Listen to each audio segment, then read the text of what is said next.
Je prends la parole aujourd'hui, non pas pour le plaisir de la polémique, mais parce que le silence face à la calomnie est un crime. Je parle parce que le mensonge, lorsqu'il est proféré par un homme d'État, devient un poison public. Moi, Olivier Cavitatou, ancien compagnon de lutte de Jean-Pierre Bemba, je refuse de me taire face aux mensonges éhontés. Le temps des masques est tombé. La vérité finit toujours par rattraper ceux qui la fuient. Jean-Pierre Bemba, je l'ai vu de près, je l'ai soutenu. Et je prends toute ma part de responsabilité. Mais il n'a jamais renoncé à la logique de la force, à la brutalité, à la tentation des armes, au goût du chaos. Son parcours est marqué par les guerres, Kisangani, Mambasa, Bangui, Kinshasa. Aujourd'hui encore, il s'inscrit dans la rancune, dans la haine, dans la division. Alors, je m'adresse à la conscience collective et je nomme les faits, je dénonce les mensonges, je dénonce les calomnies. Jean-Pierre Bemba a construit, sans la moindre preuve, une fiction dangereuse dans le seul but de semer la division. Il a accusé Moïse Katumbi, homme de paix. Il a accusé Joseph Kabila, ancien chef de l'État. Et il a osé accuser la Senko, notre Église catholique, conscience morale de la nation. Il les a accusés de complot, de vouloir éliminer le président de la République. Ces accusations sont graves. Elles ne relèvent pas de l'erreur, mais elles relèvent tout simplement de la manipulation. Car accuser la Senko, ce n'est pas viser une réalité abstraite, c'est salir Monseigneur Fulgence Moutéba, c'est insulter, c'est mépriser Monseigneur Ncholet, les curés de nos villages, les enseignants de nos écoles catholiques, les infirmières des hôpitaux diocésains. C'est tourner le dos au cardinal Fridolin Ambongo qui jadis a mis son honneur en jeu pour défendre celui-là qu'il accuse aujourd'hui. Alors oui, il faut le dire clairement, Jean-Pierre Bemba a franchi une ligne rouge. Il ne s'agit pas d'un dérapage isolé. Son discours s'inscrit dans une logique ancienne. Kisangani, 2002. Ituri, ravagé. Bangui, dévasté. L'UDPS devrait se souvenir qu'en 2005, Jean-Pierre Bemba avait menacé de déployer les chars dans la capitale si le peuple refusait la prolongation de la transition. Et que dire de Kinshasa en 2007, livré aux flammes, parce qu'il ne voulait pas reconnaître sa défaite électorale. À chaque fois, les faits parlent. Et à chaque fois, la même tentation de la force, la même absence de regret, la même volonté d'imposer par les armes ce qui ne pouvait l'être par le peuple. Et pourtant, encore aujourd'hui, c'est Moïse Katumbi que Jean-Pierre Bemba accuse. Alors, précisons.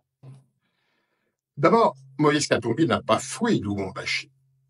Il est parti librement, avec l'autorisation de l'aviation civile, sous le contrôle de l'État, du gouvernement. Son passeport porte les cachets officiels de la DGM. Quant à l'affaire de la piste du village de Mulonde, une fable, une affabulation, cette piste, elle ne fait que 900 mètres. Elle a d'ailleurs été construite à la demande de la population pour transporter les malades. Et pendant qu'on cherche des cachettes imaginaires d'armes, Moïse Katumbi, lui, a construit de véritables pistes. La piste asphaltée de l'aéroport Augustin Katumba à Pueto, celle de Kachogwe, beaucoup plus longue que Mulonde, pour désenclaver et connecter ces régions. Parlons encore des élections de 2023. Moïse Katumbi, ce n'est pas lui qui a prolongé le scrutin pendant 7 jours et 7 nuits. Ce n'est pas lui qui a distribué des milliers de machines à voter. D'ailleurs, aucun candidat de Ensemble n'a été surpris avec du matériel de vote dans son domicile. Ce n'est pas lui qui a orchestré le chaos logistique.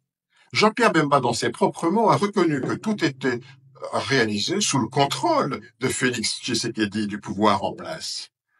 Et l'on reste d'ailleurs muet sur un fait troublant, le suicide d'un observateur de l'Union européenne, dans l'immeuble même où Jean-Pierre Bemba avait ses bureaux. Alors, c'était quoi? Une coïncidence? La vérité est trop lourde à porter? Face à tout cela, Moïse Katumbi n'a pas répondu par l'invective. Il n'a pas appelé à la révolte, il n'a pas pris les armes, il n'a pas semé la peur. Il a choisi, lui, d'agir en homme d'État. Il a rassemblé là où d'autres divisent. Il a construit là où d'autres détruisent. Il a tendu la main là où d'autres serrent les poings. Alors, que reste-t-il de l'action de celui qui l'accuse aujourd'hui, de Jean-Pierre Bemba, comme bilan? À la défense, aucun territoire récupéré, pas un mètre carré.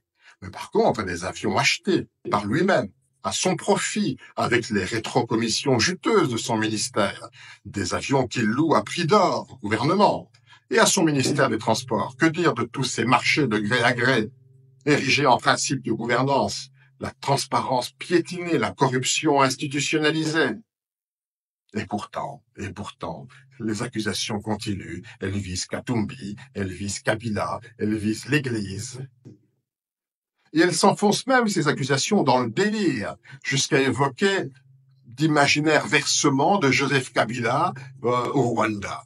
Même les chiffres refusent d'y croire. En 2001, le budget de l'État congolais était de 300 millions de dollars américains. En 2003, d'ailleurs, Jean-Pierre Bemba était vice-président chargé de l'Ecofin. Alors, comment imaginer que chaque année, 800 millions de dollars auraient été comme ça, évaporés vers le Rwanda? Tout cela, c'est de la pure fiction, du mensonge. Pendant ce temps-là, Katumbi, il construit, il ne menace pas, il ne dévisse pas. Et Joseph Kabila, quoi qu'on pense de sa gestion, de sa gouvernance, il a quitté le pouvoir sans incendier la République. Et la Cinco, infatigable, elle continue d'unir, de consonner, de sillonner le monde pour prêcher la paix. Et pendant ce temps-là, Bemba nous resserre ses vieilles recettes. La peur, la menace, le mensonge, la calomnie, la médisance. Les Congolais ne sont pas dupes. Ils voient clair. Ils en ont assez, et je le dis avec gravité. Le peuple congolais, lui, en a assez. Il a changé. Il n'a plus peur. Il ne veut plus jamais revivre ce qu'il a subi dans les années noires. Le Congo a trop souffert. Il ne veut plus de chefs, de seigneurs de guerre. Il veut des bâtisseurs. Il veut la paix. Il veut la grandeur. Jean-Pierre, tu as eu ta chance. Tu l'as gaspillée. Ton temps est révolu. N'entraîne pas la République dans ta chute. Ce pays mérite mieux que les règlements de compte. Moi qui ai été témoin de ton histoire, je dis, stop à la manipulation. Stop au mensonge. Place à la vérité. Place à la jeunesse.